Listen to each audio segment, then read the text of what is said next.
Amém.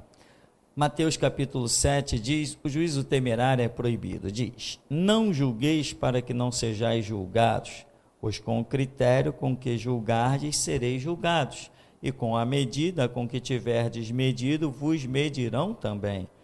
Porque vês tu o argueiro no olho do teu irmão, porém não reparas na trave que está no teu próprio? Ou como dirás a teu irmão, deixa-me tirar o argueiro do teu olho, quando tens a trave no teu? Hipócrita, tira primeiro a trave do teu olho, e então verás claramente para tirar o argueiro do olho do teu irmão. Amém, irmão? Podeis sentar. Irmãos, há um título um subtítulo aqui em cima do capítulo 7 que diz: o juízo temerário é proibido. Você sabe o sentido da palavra temerário? É o juízo arriscado. Ou seja, você julgar de forma arriscada, ou seja, de forma duvidosa. Temerário está também ligado a temor. É você estar afirmando alguma coisa, mas no fundo você não tem convicção plena. Isto é um juízo temerário, é algo arriscado. E por que esse temerário se torna arriscado? Porque conforme vê-se o conceito de Deus, você está pondo a sua própria vida, a sua declaração em jogo, em risco. É realmente algo muito sério. Eu às vezes tenho feito um papel um pouquinho de palhaço aqui, mas eu acredito que é edificante para alguns. Eu tenho falado muito aqui na igreja a respeito de 2 filmes, né? Quais são esses 2 filmes que eu sempre falo neles?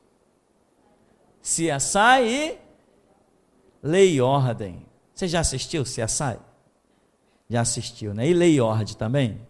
Tem até o seriado, parece todinho lá na internet, de Lei e Ordem. São 2, agora parece que voltou o tal do CSI na televisão, mas o Lei e Ordem entrou aqueles programas de Satanás, da Igreja Universal, da Mundial e etc., aqueles programas de Satanás, e tiraram esse seriado que eu assistia sempre que eu podia, eu assistia. Agora eu nem ligo mais a TV, porque eu não vou ficar ouvindo programas de Satanás, de uma tal Universal do Reino de Deus.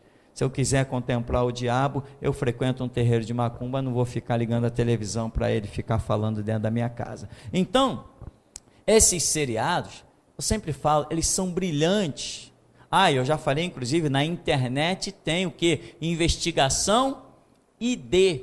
Você digita lá no Google, Investigação ID, sai um monte de filmes, onde também você aprende lições tremendas. Tem um que eu assisti há pouco tempo, que o homem foi descobrir um culpado de uma situação, mas já tinha se passado 20 anos. Na hora do crime ninguém tinha prova. Passaram-se 20 anos. Aquele policial já estava perto de se aposentar. De repente, uma oficina, um carro, aí a dona da oficina conversou com o mecânico, e o mecânico falou alguma coisa para ela, e ela era amiga do policial. 20 anos depois, o policial falou assim: como é que é a história que esse rapaz te contou? Foi investigar e prendeu o homem 20 anos depois por um assassinato brutal. Mas o que esses filmes têm em comum? Eles mostram no filme que tudo aponta para uma situação, tudo aponta para um culpado, e eles estão ali cheios de provas. Aí os policiais dizem: não há dúvida, aquele camarada é culpado. Aí outro diz assim: não, mas vamos com calma, não há dúvida, vamos prendê-lo, vamos levá-lo ao julgamento, ele vai pegar até a perpétua. Outro: não, ele vai pegar pena de morte se tiver em tal região, e não sei o quê, e começam a fazer aquele castelo. De repente alguém descobriu um pedaço de unha na cena do crime. Vou voltar na cena do crime. Achou um fio de cabelo, achou uma gota de sangue. Pronto, a história muda toda. Inclusive no próprio seriado Lei e Ordem. Pastor, agora você virou contador de filme. Fazer o quê, irmão? A gente faz o que Jesus manda. Se servir para alguém, muito que bem. Se não servir, pelo menos para mim serve. O homem lá que prendia todo mundo, mas procurava ser justo, prendeu um homem e deu a esse homem 24 anos, sem chance, 24 anos que ele tinha para cumprir. 5 anos depois, um crime semelhante, aí ele pega e vai atrás do culpado. Descobriu o culpado, aí fez, mas as mesmas coisas que o criminoso usou são aquelas de 5 anos atrás. Vamos analisar. Quando chegou à conclusão, o que ele estava aprendendo hoje era o que tinha cometido o mesmo crime há 5 anos atrás. Conferiu o DNA e era do cara, mas só que ele já tinha posto outro na cadeia, condenado a 24 anos. Aí ele foi lá visitar o preso que ele tinha posto na cadeia. Falou, eu vim aqui te pedir desculpas por ter posto você na cadeia. Eu vou te tirar daí. O homem falou assim, desculpas? Eu estou condenado a 24 anos no regime da América do Norte. Como que você vai me tirar daqui? Ninguém vai me tirar daqui. Ele falou, não, eu vou te tirar daqui. Descobrimos o culpado. Aceita as minhas desculpas. O homem falou assim, você destruiu a minha vida, eu perdi meus filhos, eu perdi a minha família, eu perdi o meu emprego, eu perdi a minha casa, eu perdi tudo que eu tenho, tudo que me resta agora é aquela cela ali para dormir, você vem me pedir desculpa? Aí o preso dizia assim, mas você vai me tirar daqui? Ele falou, eu vou te tirar daí. Quando ele foi para prender o homem, o culpado, estava tudo certo, o homem vai, se joga da janela e morre. E ele agora, a justiça não aceitou mais os argumentos do policial, porque a prova que ele tinha era de um homem que estava morto. E o que ele havia condenado antes, o inocente, teve que cumprir 24 anos na cadeia. Sabe por quê, irmão? Essas coisas, história fundamentada em fatos reais. Aliás, que nós temos divulgado abundantemente no nosso Facebook, casos de homens que cumpriram 30 anos. Aqui no Brasil mesmo teve o caso de 2 irmãos. Teve um caso de um dentista agora aí, que me foge o nome, está lá no Facebook. O caso dele foi aqui na Baixada. Prenderam um homem, dentista, acusado de estuprar não sei quantos. Aí colocaram um homem para ser reconhecido por 2 mulheres. Aí as 2 vítimas reconheceram aquele dentista como sendo o culpado. Mas também colocaram o dentista no meio de 2 policiais com distintivo. Até eu diria, é aquele ali do meio. Ora, eu vou dizer que é o policial? Isto não é piada. Isto é o nosso sistema de polícia e sistema judiciário, que não passa de uma verdadeira bandaleira, aonde que esses homens, entregues ao diabo, têm condição de julgar com justiça uma causa? Por que será que Deus levantou um sacerdócio? Por que será que Deus deu a sua própria lei? Para não ter esses absurdos que existem hoje. Agora, botar um homem para ser reconhecido por 2 vítimas no meio de 2 policiais com distintivo pregado, está lá no processo, é piada. Quem já viu isso lá no Facebook? Algumas pessoas já viram. Eu aconselho que todo mundo tenha Facebook, irmão. De vez em quando eu cato umas aberrações e jogo lá, para você ver por que Bíblia sim, Constituição não. Me põe para julgar qualquer causa e tu vai ver se algum inocente vai pagar alguma coisa. Não vai pagar de jeito nenhum, sabe por quê? Porque eu tenho dentro de mim que é o seguinte, todo mundo é inocente, até que se prove a sua culpa. Provar a culpa de alguém não é, tudo indica que é uma situação. Não indica nada. Eu não sou onisciente. Onde você estava na noite do crime? Eu estava exatamente no local do crime. Então tu é culpado, vem cá, tu é suspeito. Ô meu amigo, é assim que as coisas funcionam? Não. Quantas pessoas estão no lugar errado na hora errada? Quantas coisas acontecem? Aquele camarada que está sendo sepultado, uma bala perdida pegou ele. Mas ele não era participante do crime. Ele não era participante da briga. Ele não estava com arma na mão, ele não estava dando tiro, mas ele foi atingido. Então ele fazia parte? Não, assim como acontece o inverso também acontece. Isso sabe o que significa, irmão? Sabe por que eu sou um lerdo, eu sou um retardado para tomar decisão? Porque eu tenho experiência de vida. As pessoas estão por aí tomando decisão que nem balde, julgando um, julgando o outro, fazendo um monte de besteira. Tem pessoas, eu já fui às vezes até pressionado entre aspas, né? Porque nada me pressiona. Pode colocar uma arma no meu peito que eu não vou me sentir pressionado. Isso é só uma força de expressão. Nada me impressiona. Nem o teto que vai cair, nem o chão que vai rachar, nada me pressiona. Eu não me sinto pressionado por nada. Eu sirvo um Deus vivo que é socorro bem presente na hora da angústia. Eu não me sinto pressionado por nada. Eu ando como se o mundo não existisse, como se o mal não existisse. Eu ando exatamente pensando que só o Senhor é Deus e ponto final. É assim que eu ando. Então, meu irmão, alguns já me impressionaram. Você tem que fazer alguma coisa. Eu digo assim, não, eu não tenho que fazer nada. Eu só tenho que fazer aquilo que o meu Deus me manda fazer. Mas como que vai ficar? Não quero nem saber. Mas vai acontecer isso, aquilo, outro. Eu não tenho nada a ver com isso. Se vai para o céu, se vai para o inferno, se vai viver, se vai morrer, eu só tenho responsabilidade naquilo que Deus me responsabilizar. Eu não sirvo a homens, eu sirvo a Deus. Né? Às vezes as pessoas não ligam para cá. Pastor, faz uma oração por mim. Não, não faço não. Pastor, ora por mim pelo telefone. Não. Uma mulher atrevida, né? Dessas que pensam que são assembleianas, ligou uma vez para cá.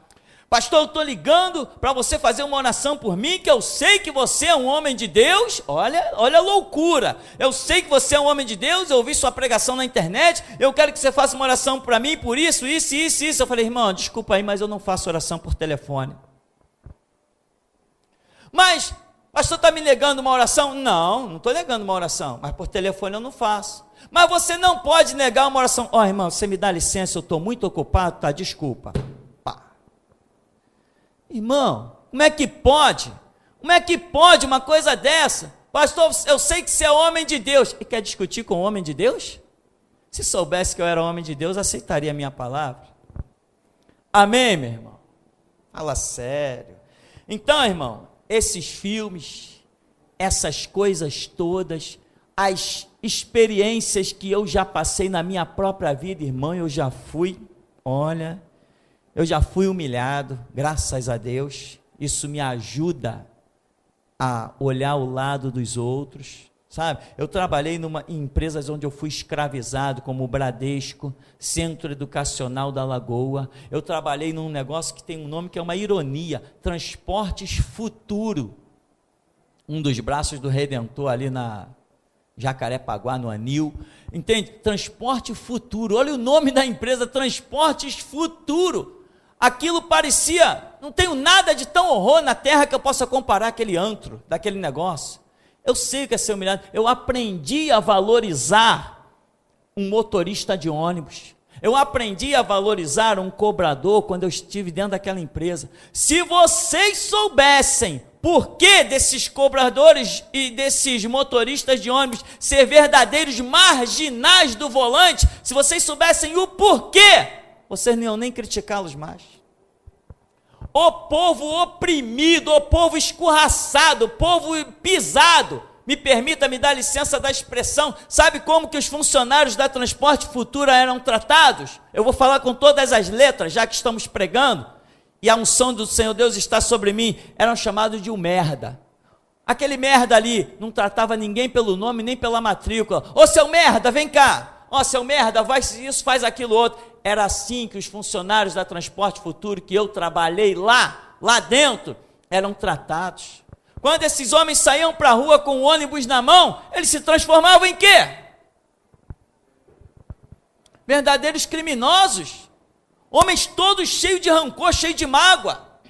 Pessoas acostumadas a trabalhar 1 ano, pegando meio-dia. De repente vinha uma ordem, você aí, a partir de amanhã, vai pegar meia-noite. Camarada, como é que é? Mas eu trabalho há 1 ano, meio-dia, eu organizei toda a minha vida. Como é que agora eu vou passar de meio-dia para meia-noite? ou tu vem na meia-noite ou tu tá na rua, não precisa vir mais não, seu merda. É assim que são tratados. Não sei todas as empresas, eu estou falando da Transporte Futuro, lá no bairro da Gardênia Azul. A Nil, aquelas bandas lá, Jacarepaguá. Estou falando que lá era assim, porque eu tenho a minha carteira assinada para provar que eu trabalhei lá dentro daquele antro. Eu tenho como provar. O que você espera de um motorista de ônibus no meio da rua? Que ele te dê flores? Só se não for da Transporte Futuro. Mas enfim, meu irmão, ver essas coisas, viver essas coisas, me fez ter paciência. Sabe? Ter paciência no julgar alguém, ter paciência no condenar alguém. Sabe? Muitos daqueles que Deus condena, muitos daqueles que nós condenamos, Deus está absolvendo. Eu já sofri vergonhas que você nem imagina. Com crianças. Mãe chegar e falar algumas coisas na minha cara, assim, como se eu fosse violentar a filha dela. Uma coisa antagônica, uma coisa horrenda. Falar assim na minha cara, eu dizer, meu Jesus, que absurdo que eu estou ouvindo. Sabe, irmão? Sabe o que isso fez de mim? Ao invés de gerar revolta, me gerou um homem com experiência de vida. Antes de eu apontar o dedo para alguém, eu vou pensar 1 milhão de vezes e não vou apontar, a menos que Deus me mande apontar. Quando eu digo por aí, mercenário, ladrões engravatados atrás do púlpito, filho do diabo, acredita, quando eu digo isso, é porque o Espírito Santo disse primeiro aqui para mim. Se ele não disser, eu não digo. Eu não sou onisciente, não ando com ninguém. O meu espírito não vai com ninguém. Agora, quando eu digo, eu aposto a minha vida porque sei de quem ouvi. Ou você acha que esse ministério louco, meu ministério é o mais louco que já foi conhecido sobre o planeta Terra, esse ministério sobreviveria com tanta glória durante 15 anos, se verdadeiramente o poderoso Deus não estivesse andando em nosso meio? Nós estamos enfrentando juiz, promotor, delegado, irmão, e o que mais aparecer na frente. Como que sobreviveríamos? Aprenda, meu irmão, aprenda. Certo e errado não é o que você conclui, não é o que você deduz, é o que Deus te diz. Aí aqui diz, não julgueis para que não sejais julgados, com o critério que julgardes, sereis julgados, com a medida que tiverdes medido, os medirão também. Ou seja, então tem critério, tem medida, enfim, critério e medida. Então você tem que ver que critério você está usando. Se de repente fizerem a mesma coisa, usarem o mesmo critério com você, usarem a mesma medida com você, ou seja, o que é critério e medida? A mesma maneira que você está agindo com alguém, você acharia certo alguém agir com você? É isso que a Bíblia está dizendo. E tem mais, ainda está dizendo, o juízo temerário, ou seja, essas são atitudes de dúvidas. O delegado, que agora já não é mais delegado,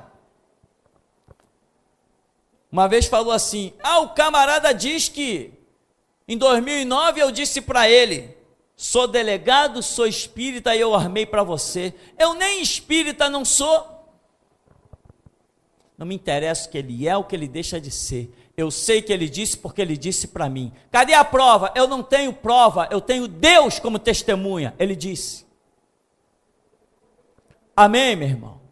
Não ande nas dúvidas, não ande no temerário, no arriscado, ande na convicção. E baseado nessa declaração do homem, Deus me mandou fazer dezenas de vídeos que têm mostrado ao mundo um lado da moeda que ninguém estava acostumado a ver. Um dos lados principais que Deus tem chamado esse ministério é mostrar que verdadeiramente o povo do Senhor, aquele que é remido e lavado no seu sangue, não está sujeito a leis humanas.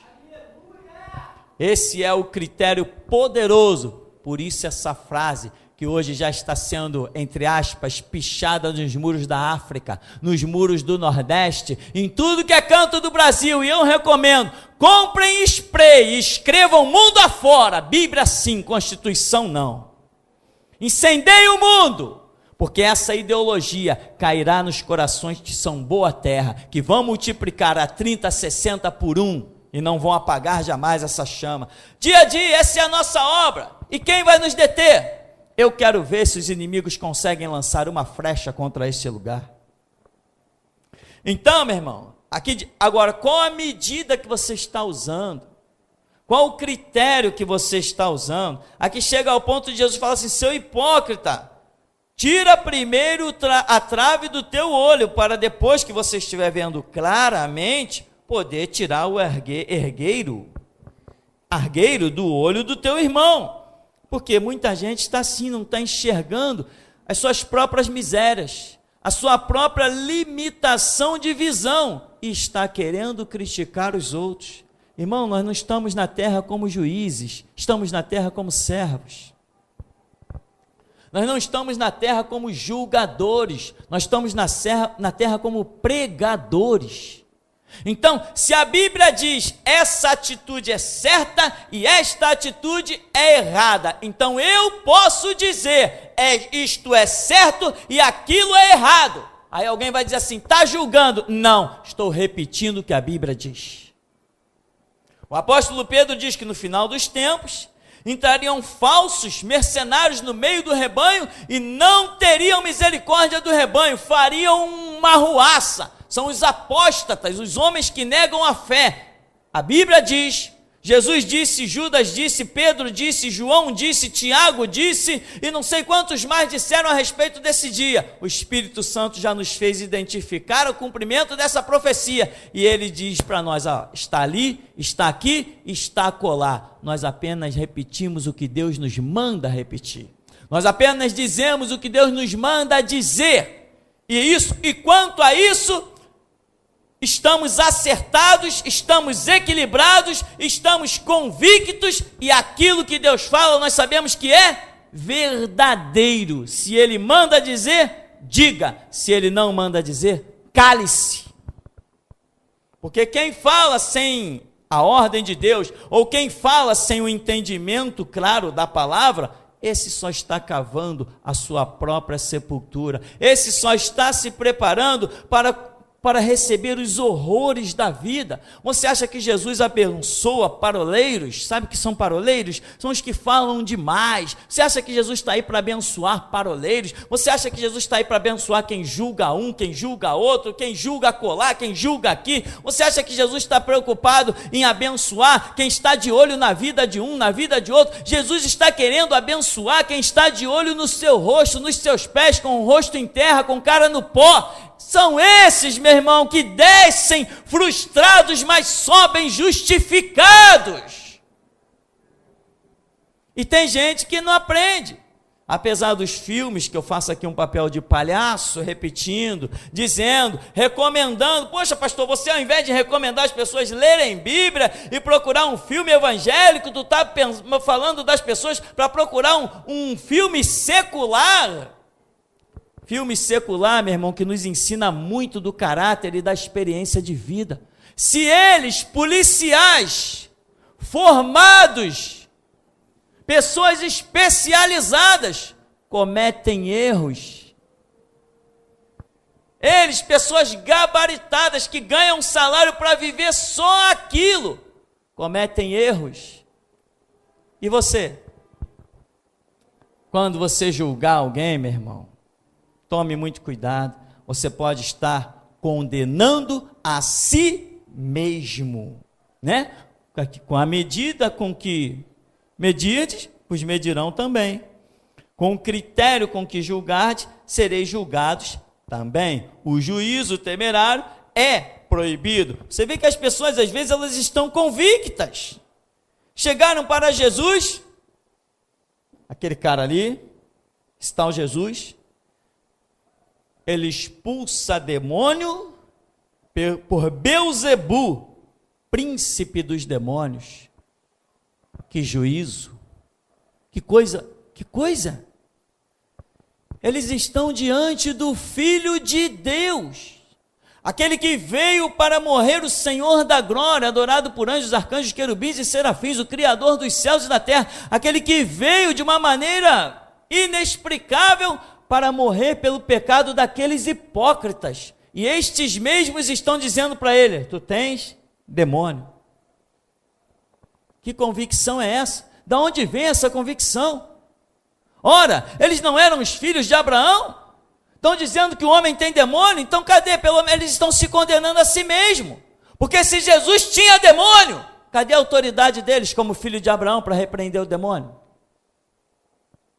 Mas o que tem demônio está prevalecendo sobre eles, está calando todos eles.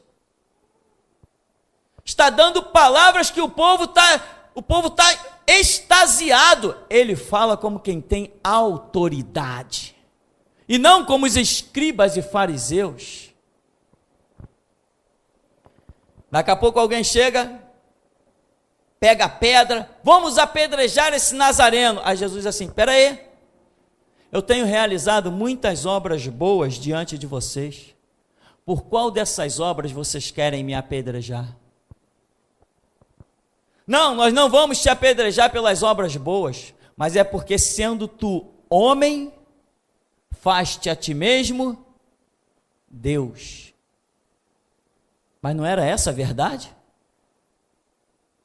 Jesus não é Deus?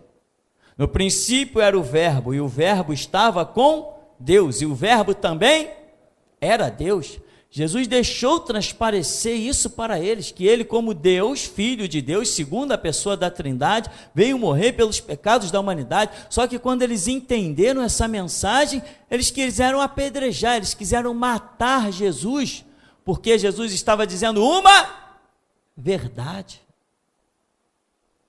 Juízo apressado, juízo temerário.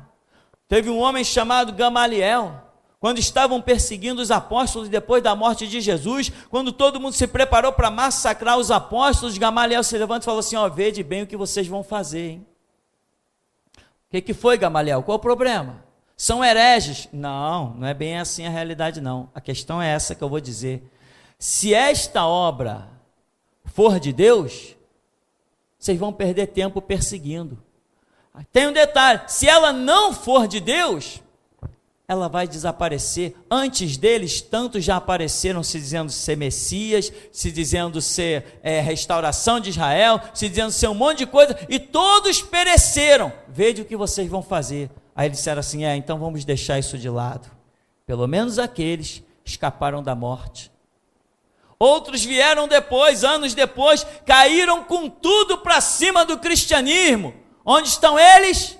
Mas hoje eu ainda tenho cristianismo para te apontar e dizer: Cristo vive. Mas eles não vivem, eles morreram. Morreram das formas mais horrendas que se possa imaginar. E onde estão eles hoje? O Cristo que fundou a sua igreja está sentado à destra do Pai, cheio de glória e formosura, e por nós pecadores intercede. Mas onde estão os perseguidores de Cristo e do cristianismo? Estão ardendo nas chamas, no tormento do inferno. Porque o juízo temerário é proibido. Você só pode dar passos, meu irmão, com convicção plena, né? Sendo tu homem, tu te fazes Deus. E verdadeiramente Ele é Deus. Então, irmão, não julgue para que não seja julgado. O critério com que julgardes, sereis julgados. Deus nos deu um critério, e esse critério é a sua própria palavra. Como nós vamos saber o que é certo? Pela palavra. Como nós vamos saber o que é errado? Pela palavra. E quando falamos de palavra, não falamos nem só do escrito, porque Jesus falou: a palavra que eu vos tenho dito é espírito e vida. Aqui nós temos julgado que está toda a verdade. Jesus falou que enviaria o Espírito Santo, e ele nos guiaria em toda a verdade. Jesus falou: eu vou para o Pai, eu enviarei o Espírito Santo, e ele vos guiará em toda a verdade. Ou seja, vamos traduzir: eu vou para o Pai, e se eu não for, o Espírito Santo não virá, disse Jesus, e se ele não vier, vocês não têm como andar na verdade.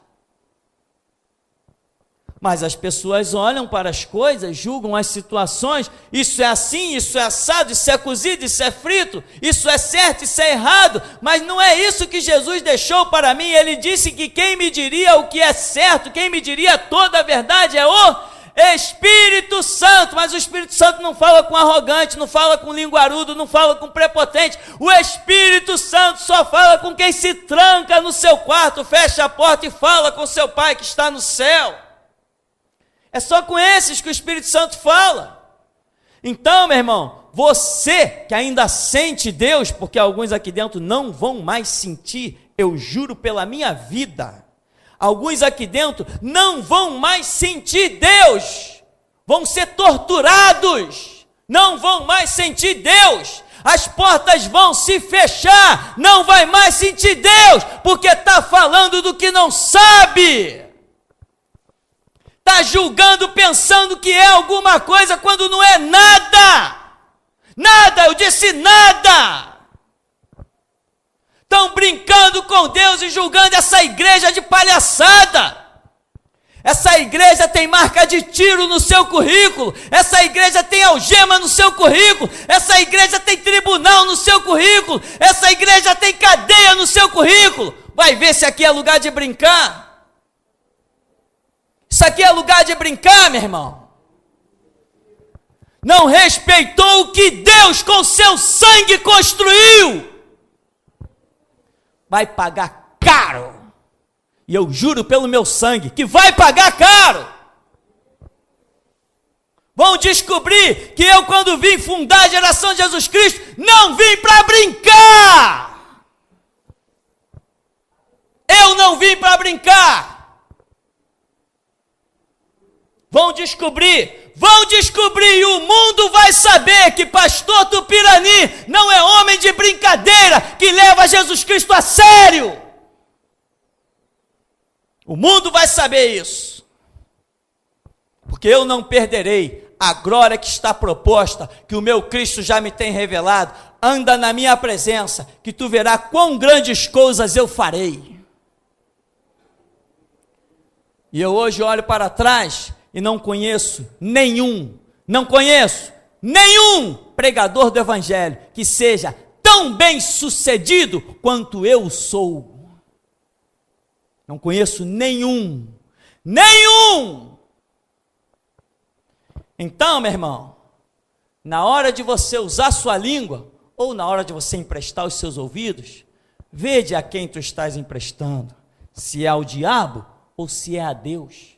Na hora de você falar, veja por qual espírito você está sendo usado, se é o do diabo ou se é o de Deus. Sabe, irmão, tem pregações mais alegres lá fora. Nessa hora, nas Assembleias de Deus, tem um monte de campanha, de corrente, culto alegre, gente dando seus testemunhos, gente rodopiando, e na internet você vê um monte de gente virando cambalhota. Estava vendo até na internet lá um camarada com vestido vermelho, igualzinho a Pombajura, com blaze negro nas costas.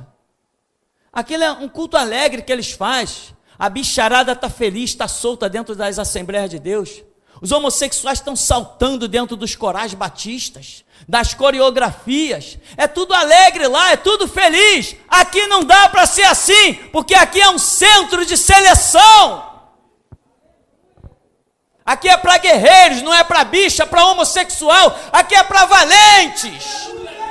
Aqui não é para quem quer brincar, aqui é para quem quer dar o sangue para regar o jardim do Evangelho.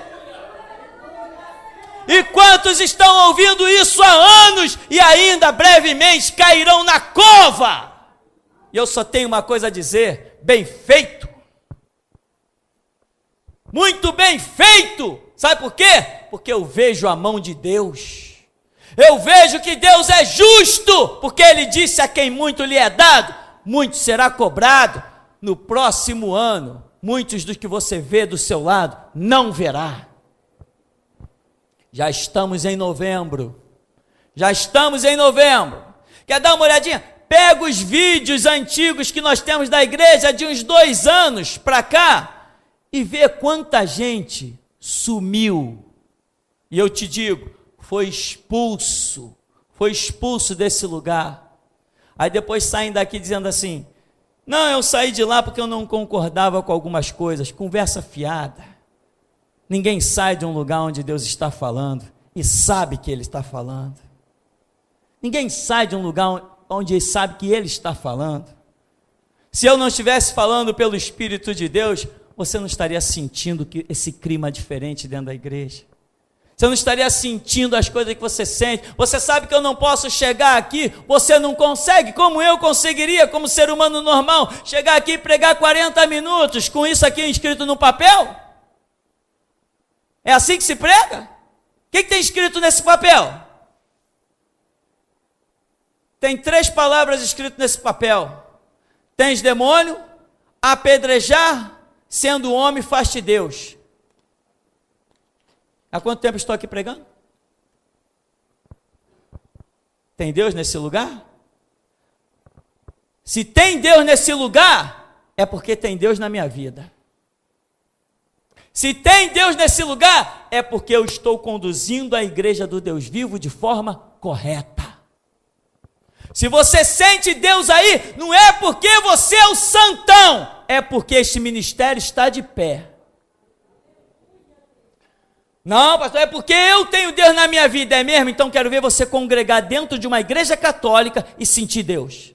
Quero ver você congregar dentro de um terreiro de macumba e sentir Deus. Quero ver você ir para dentro de uma universal e sentir Deus.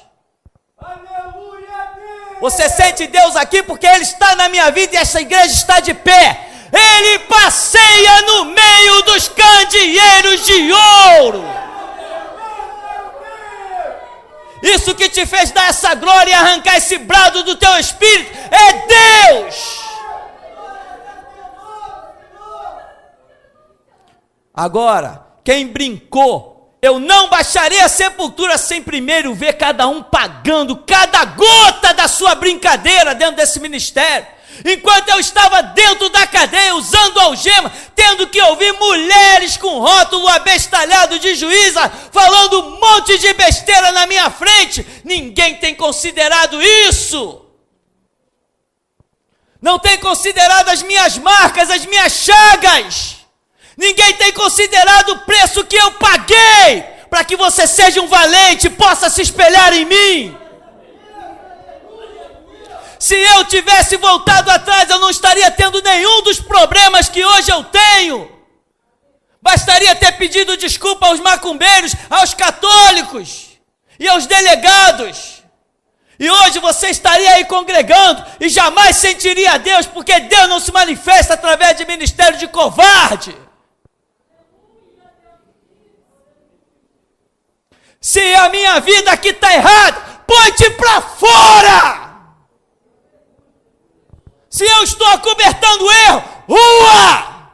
Porque se você não é Deus falando por mim, o que é que tu vieste ver aqui nesse deserto?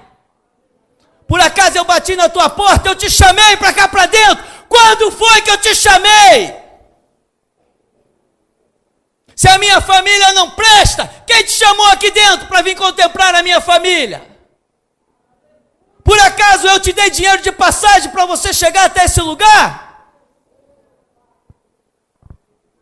Eu preciso de você. Esse púlpito não tem parentesco. Eu não herdei ele do meu pai.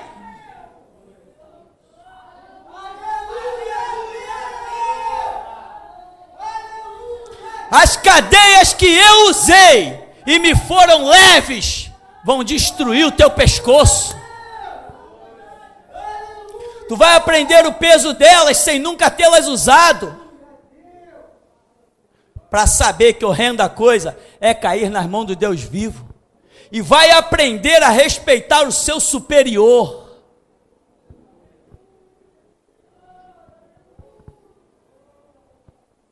Um homem que é chamado por Deus e ouve esta frase: vai fundar a minha igreja.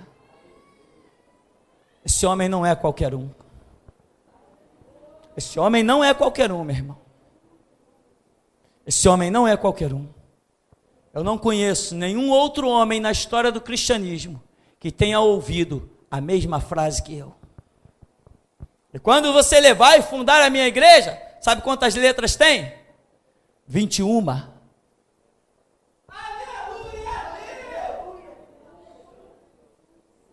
Eu nasci em 15/6/66. E o Senhor tinha revelado a idade com que eu partiria da terra. E de repente, quando fomos somar 15 com 6 mais 66, não sabia disso e dá exatamente a idade que Deus revelou. Eu levei um choque, foi um irmão da igreja que me trouxe. Pastor, eu estava somando aqui os anos da sua idade e deu aqui, deu 87. Quando ele falou, eu falei, o quê? 87? Eu levei um choque. Ele não sabe, ele ainda não leu o estudo 2070, Jesus voltará.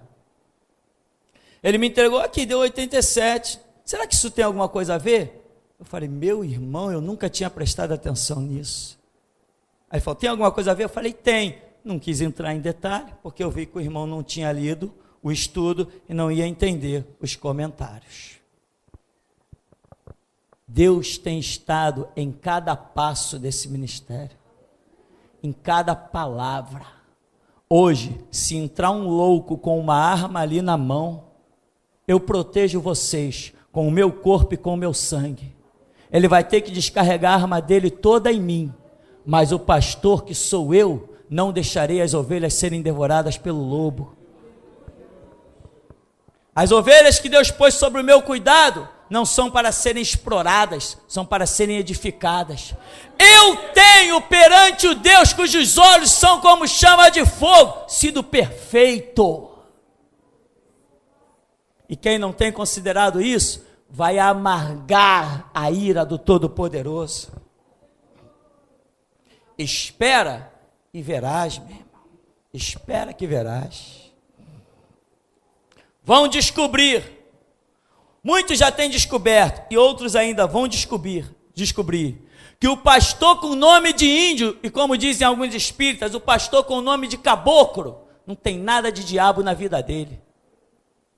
Ele anda com Deus e conhece o som da voz de Deus. Agora, horrenda coisa é cair nas mãos do Deus vivo. E se eu sou servo do Deus vivo, todo aquele que falou contra este púlpito, eu hei de ver mendigar.